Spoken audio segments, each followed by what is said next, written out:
Ma meilleure amie a menti à tous ceux que je connaissais, m'a coûté ma carrière et m'a volé le seul homme que j'ai jamais aimé jusqu'à ce que je rassemble toutes ses victimes et que je dévoile publiquement ses secrets. Aujourd'hui, 2 ans plus tard, elle envoie des textos à ma famille pour demander de l'aide parce que personne d'autre ne veut répondre. Quand je suis rentré d'Antarctique et que j'ai ouvert l'Instagram de ma meilleure amie, je n'arrivais littéralement pas à respirer. Alexa et moi étions inséparables depuis l'école primaire. Elle a toujours été l'extraverti chaotique face à mon introverti calme. J'étais la fille bizarre et calme qui aimait les livres et les grenouilles. Mais pour une raison quelconque, elle m'a adopté et m'a dit que j'étais sa personne préférée. Puis, elle a lentement commencé à essayer de faire de moi la meilleure amie de ses rêves. Voyez-vous, Alexa a toujours voulu être considérée comme celle qui savait mieux que moi, qui arrangeait les choses. Elle avait cette étrange obsession de présenter les gens et de jouer les entremetteuses. Elle s'est même attribué le mérite d'avoir permis à ma mère de rencontrer mon beau-père actuel. Ce match a fonctionné, ce qui a rendu plus difficile de dire quoi que ce soit quand elle n'arrêtait pas de me présenter les mecs les plus insupportables de la planète, comme Aaron, qui m'a demandé si je pouvais lui envoyer un Venmo pour un demi-muffin lors de notre premier rendez-vous, ou Jamie, qui a dit que les femmes de plus de 30 ans étaient en gros périmées, ou Logan, qui m'a carrément ghosté et a ensuite dit à Alexa que j'étais chiante. J'ai commencé à remarquer un schéma. Chaque mec qu'elle choisissait pour moi me faisait me sentir plus petite, et à chaque fois que ça ne marchait pas, elle avait ce regard dans les yeux, comme si elle l'avait toujours su, comme si elle voulait que ce soit comme ça. Au lycée, il n'y avait qu'un seul mec que j'aimais vraiment. Il s'appelait Bryce. C'était un étudiant transféré, assis à côté de moi en chimie. Il m'a demandé des explications sur mes notes de couleurs variées. Il m'a dit qu'il aimait ma façon de penser. Il n'a pas ri quand j'ai dit que je voulais étudier les formations glaciaires. On s'est bien entendu. J'ai dit à Alexa qu'il me plaisait. Elle m'a dit de la jouer cool. Détends-toi, ne fais pas un geste. 2 semaines plus tard, Bryce était parti. Il avait encore déménagé. C'était tout. J'ai maintenant 28 ans, je suis toujours célibataire et je reçois toujours des textos d'Alexa avec pour objet âme sœur possible. J'avais arrêté de répondre à la plupart d'entre eux. Je ne prenais même plus la peine de faire semblant. Puis j'ai croisé Bryce à l'épicerie. Il était de retour en ville. Il avait l'air plus âgé, c'est sûr, mais il était aussi gentil. Il se souvenait de moi. J'ai eu ce drôle de frisson dans la poitrine après avoir échangé nos numéros. Je l'ai dit à Alexa en passant. Ses yeux se sont illuminés comme à Noël. Elle m'a dit qu'on devait prendre un café tous les 3 et se retrouver. J'ai dit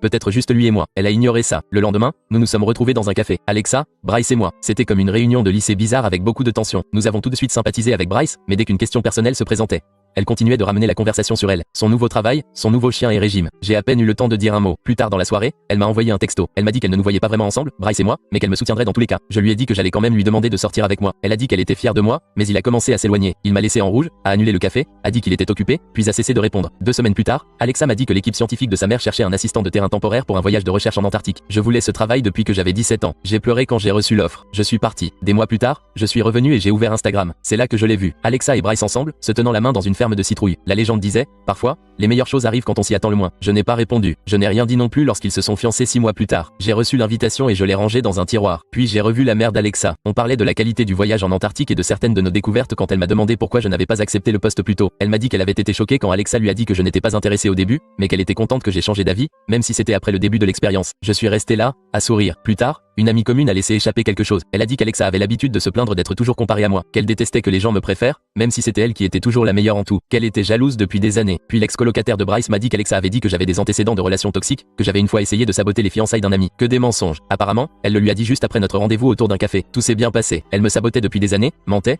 contrôlait le récit, s'assurait que je ne m'approche jamais trop de quelque chose qu'elle voulait pour elle-même, y compris Bryce. Je suis allé voir ma mère et je lui ai raconté ce que j'avais découvert. Elle soupira et dit qu'Alexa avait peut-être raison, que je devais arrêter de garder rancune, qu'Alexa voulait juste ce qu'il y avait de mieux pour moi. Je n'étais pas d'accord, alors j'ai enregistré une vidéo, raconté toute l'histoire, du béguin du lycée au boulot en Antarctique, tous les faux arrangements et mensonges. Puis je l'ai envoyé à Bryce, à sa famille, à tous les amis communs qui pensaient qu'Alexa était une sainte. Puis j'ai disparu, je me suis déconnecté de tout, j'ai bloqué les numéros, j'ai pris un travail temporaire dans une autre ville. 3 semaines plus tard, j'ai reçu une lettre, pas d'adresse de retour, juste l'écriture de Bryce. Il disait qu'il était désolé, il disait que le mariage était annulé. Un jour plus tard, j'ai reçu un message anonyme. Tu penses avoir gagné, mais je n'en ai pas encore fini avec toi. C'était Alexa. Sa voix est reconnaissable entre mille. Le premier signe qu'elle ne mentait pas est venu lorsque mon nouveau propriétaire a appelé. Il a dit que quelqu'un m'avait signalé parce que j'avais des animaux dans un appartement interdit. Je n'ai pas d'animaux, je n'en ai jamais eu. Mais soudain, j'ai dû le prouver. J'ai dû les laisser inspecter mon appartement 2 fois. Le propriétaire semblait s'excuser, mais a insisté pour suivre le protocole. Puis mon intérimaire a reçu un appel. Quelqu'un prétendant être mon ancien employeur a dit que j'avais volé des fournitures de bureau. Un mensonge complet. Ma patronne m'a pris à part et m'a demandé ce qui se passait. Je lui ai dit que c'était un drame personnel. Elle avait l'air sceptique, mais n'a pas insisté. Je voyais bien qu'elle me surveillait de plus près après ça. Puis sont arrivées les applications de rencontres. Des profils avec mes photos ont commencé à apparaître partout. La bio disait que je cherchais des sugar daddies. Mes collègues les ont trouvés et ont commencé à me lancer des regards bizarres. J'ai signalé chaque profil, mais de nouveaux profils ont continué à apparaître, tout plus vulgaires les uns que les autres. J'ai changé de numéro, j'ai déménagé,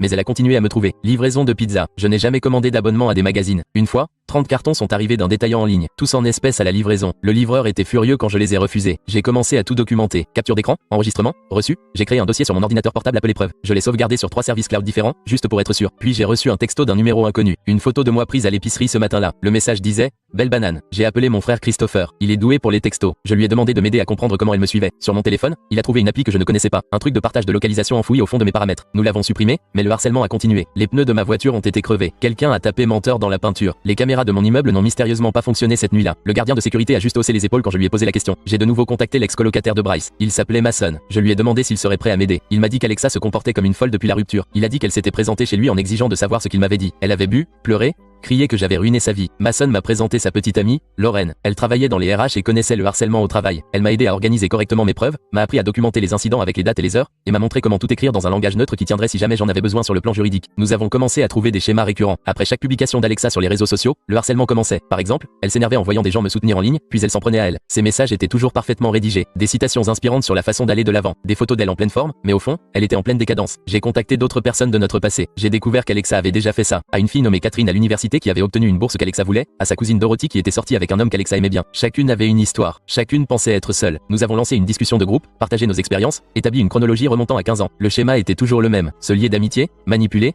détruire. La collecte de preuves a nécessité des mois de coordination minutieuse, mais nous savions que tout devait être parfaitement documenté. Puis les choses ont dégénéré. Quelqu'un a appelé le travail de ma mère, m'a dit que je faisais une dépression nerveuse, que j'avais besoin d'aide. Ma mère m'a appelé en pleurant, m'a demandé si j'allais bien. J'ai dû tout lui expliquer à nouveau. Elle a fini par me croire. La mère d'Alexa m'a contacté ensuite, m'a dit qu'elle s'inquiétait pour moi, qu'Alexa lui avait montré des publications inquiétantes que j'avais soi-disant faites, des publications qui n'existaient pas. Je lui ai montré mes vrais réseaux sociaux. Elle s'est tue. J'ai pu l'entendre respirer à l'autre bout du fil avant qu'elle ne raccroche. Des photos explicites ont été envoyées à l'adresse professionnelle de mon beau-père, marquant un tournant. Photos trafiquées, mon visage y était mal retouché, et elle ne me ressemblait pas. Il m'a appelé immédiatement. Nous sommes allés à la police ensemble. L'agent a pris un rapport, a déclaré sans preuve que c'était Alexa. Il ne pouvait pas faire grand-chose, mais le fait d'avoir le rapport dans le dossier a aidé, l'a rendu officiel. Elle m'a donné un numéro de dossier et m'a dit de documenter tout incident futur. J'ai continué à travailler avec Christopher et Mason. Nous avons installé des caméras de sécurité, changé tous mes mots de passe, obtenu un VPN et commencé à faire plus attention à ce que je publiais en ligne. Christopher m'a même appris à vérifier la présence de dispositifs de suivi sur ma voiture. Puis Lorraine a découvert quelque chose d'intéressant. Alexa utilisait son ordinateur professionnel pour accéder à certains sites web, les mêmes sites où apparaissaient les faux profils. Son entreprise suivait l'utilisation d'internet par ses employés. Lorraine n'a pas pu obtenir les enregistrements, mais elle savait qu'ils existaient. Il fallait qu'Alexa fasse des bêtises, qu'elle laisse des preuves qui la désignent directement. J'ai donc pris des risques. Je l'ai débloqué sur une plateforme, j'ai posté une photo de moi dans un café en particulier, j'ai tagué l'endroit, j'ai attendu. Effectivement, elle est arrivée, mais je n'étais pas là. Mason était là. Il a enregistré sa demande de nouvelles à propos de moi au serveur, puis sa colère à l'annonce de mon départ. Elle a renversé un présentoir en sortant. Elle a traité le serveur d'idiot. Le café était équipé de caméras. Le gérant nous a donné les images après que nous lui ayons expliqué la situation. Nous l'avions désormais en vidéo, clair comme le jour, son visage et sa plaque d'immatriculation visible alors qu'elle sortait du parking. J'ai commencé à contacter ses autres victimes, à me constituer un réseau. Nous avons comparé nos notes, découvert qu'elle avait utilisé les mêmes tactiques avec tout le monde, les faux profils, les appels sur le lieu de travail, les messages anonymes, et même les mêmes insultes. Une femme, Suzanne, avait encore des emails datant de l'époque où Alexa l'avait prise pour cible. Une autre, Catherine, avait conservé des messages vocaux. Nous avons tout compilé dans un énorme dossier, en croisant les dates et les méthodes. Les preuves étaient accablantes. Puis j'ai pris une décision. Au lieu de me cacher, j'allais affronter la situation de front. J'ai contacté le cercle restreint d'Alexa, les personnes qu'elle avait manipulées au fil des ans. Je leur ai dit que je voulais les rencontrer pour leur montrer quelque chose d'important. La plupart m'ont ignoré, mais quelques-uns ont accepté, dont sa mère et, étonnamment, Bryce. Nous nous sommes rencontrés dans un lieu neutre, une salle de conférence d'un centre communautaire. J'ai amené Mason et Lorraine pour les soutenir, et j'avais préparé mon ordinateur portable avec toutes les preuves. Mes mains tremblaient pendant que je préparais la présentation. Lorsque les gens sont arrivés, j'ai pu voir le doute dans leurs yeux. Alexa leur avait probablement déjà dit que j'étais instable, jalouse et que j'inventais des choses. J'ai pris une profonde inspiration et j'ai commencé. J'ai commencé par les faits, leur ai montré la chronologie, les schémas,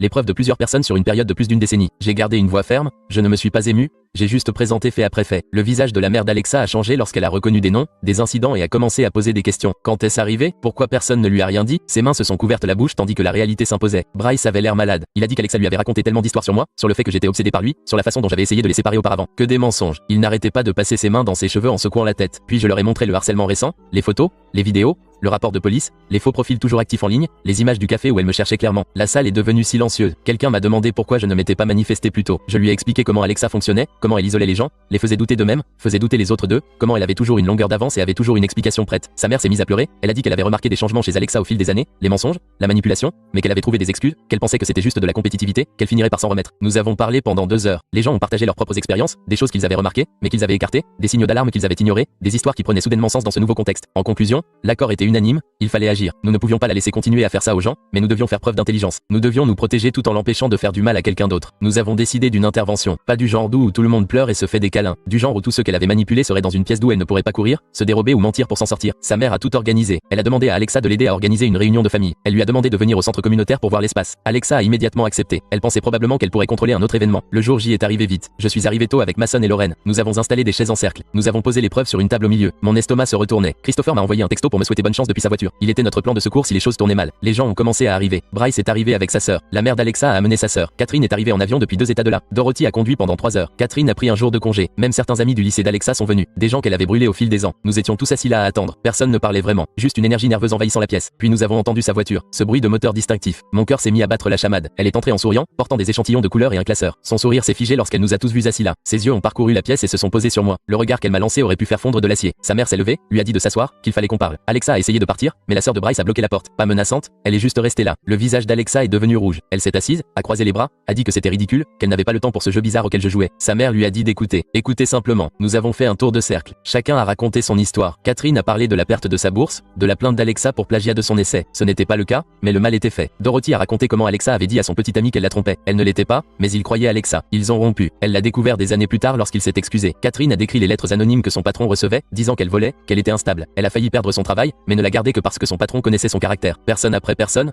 histoire après histoire. Alexa n'arrêtait pas d'essayer de m'interrompre, de dire qu'il mentait, que je les avais montés contre elle. Mais les preuves étaient là. Email, capture d'écran, enregistrement. Quand ce fut mon tour, j'ai fait simple. J'ai montré la vidéo du café, les faux profils, le rapport de police, la chronologie du harcèlement. Je n'ai pas été ému, j'ai juste énoncé des faits. La mère d'Alexa a été la dernière à parler. Elle a parlé du fait d'avoir vu sa fille devenir quelqu'un qu'elle ne reconnaissait pas, des mensonges qu'elle lui avait fait mentir, des membres de la famille qui avaient pris leur distance, de la façon dont elle avait favorisé cela en trouvant toujours des excuses. La pièce est devenue silencieuse. Alexa était assise là. Son visage était défoncé. Puis elle a ri, a dit que nous étions tous pathétiques, que nous étions jaloux de son succès, qu'elle avait essayé de nous aider et que c'était comme ça que nous la remercions. Sa mère a sorti son téléphone, a montré à Alexa le dossier de preuves, tout, chaque mensonge documenté, chaque schéma cartographié, chaque histoire de victime vérifiée, et lui a dit que c'était terminé. Les jeux, la manipulation, tout ça. Le masque d'Alexa a finalement craqué. Elle s'est mise à crier, m'a traité de tous les noms imaginables, a dit que j'avais ruiné sa vie, que tout était de ma faute, qu'elle avait fait de moi ce que j'étais et que je l'avais trahi. Bryce s'est levé, lui a dit d'arrêter, a dit qu'il avait vu qui elle était vraiment maintenant, que toute leur relation avait été construite sur des mensonges, qu'il se sentait mal en pensant à la façon dont elle l'avait manipulé. Elle s'est ensuite retournée contre lui, a commencé à énumérer ses défauts, ses insécurités, des choses qu'il lui avait dites en confidence. Il a juste secoué la tête et est sorti. Sa sœur l'a suivi. Les gens ont commencé à partir un par un. Chacun a dit à Alexa qu'il en avait fini. Plus de contact, plus aucune chance, plus de soutien. Sa mère a été la dernière à partir. Elle a serré sa fille dans ses bras. Elle a dit qu'elle l'aimait, mais qu'elle ne pouvait plus la regarder blesser les gens. Elle a dit que la thérapie n'était pas négociable si elle voulait une relation future. Ensuite, il n'y avait plus qu'Alexa et moi. Elle m'a regardé avec une haine pure. Elle m'a dit que j'avais gagné, qu'elle espérait que j'étais heureux. Je lui ai dit que je n'étais pas heureux. J'étais libre. Je l'ai laissée assise là, toute seule, entourée de preuves de ce qu'elle avait fait. Christopher m'a ramené chez moi. J'ai pleuré tout le long du chemin. Pas des larmes de tristesse, du soulagement. Le harcèlement a immédiatement cessé. Les faux profils ont disparu. Les appels ont pris fin. Elle savait que nous avions désormais trop de preuves, trop de témoins, trop de preuves. J'ai entendu dire qu'elle avait déménagé, commencé une thérapie et perdu la plupart de ses amis. Sa mère lui parle toujours, mais avec des limites strictes. Je me suis reconstruite, trouvé un meilleur travail, de vrais amis, et commencé à sortir avec quelqu'un qui m'aime vraiment. Pas quelqu'un qu'Alexa approuvait, juste quelqu'un que j'ai rencontré dans une librairie et qui trouve mon obsession pour Glacier cool. Parfois, je me demande si elle a changé, si la thérapie l'a aidé, si elle a trouvé de nouvelles victimes. Mais la plupart du temps, je ne pense plus du tout à elle. C'est ça la vraie victoire. Elle ne fait plus partie de mon histoire. L'intervention a fonctionné parce qu'il ne s'agissait pas de vengeance. Il s'agissait de vérité. De lui montrer que ces jeux avaient des conséquences. Que les gens comparent leurs notes. Cette manipulation a une date d'expiration. Ma vie n'est pas parfaite maintenant, mais elle est à moi. Personne d'autre n'a le droit d'écrire mon scénario. Et ça vaut tout.